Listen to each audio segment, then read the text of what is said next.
റോന്തു ചുറ്റി കലാകിരീടം വൈകിട്ടോടെ ആതിഥേയ ജില്ലയായ കൊല്ലത്തെത്തി.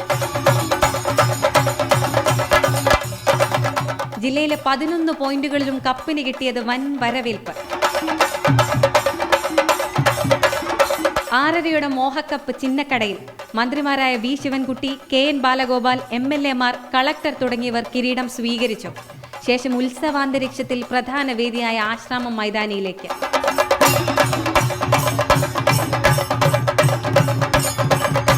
കിരീടം കൈക്കലാക്കാനായി എല്ലാ ജില്ലകളിൽ നിന്നുള്ള മത്സരാർത്ഥികളും തയ്യാറായി കഴിഞ്ഞു.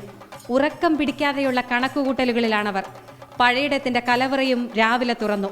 പച്ചക്കറി അരിയലും തേങ്ങാ ചിരണ്ടലും ഒക്കെ തകൃതിയായി നടക്കുന്നു.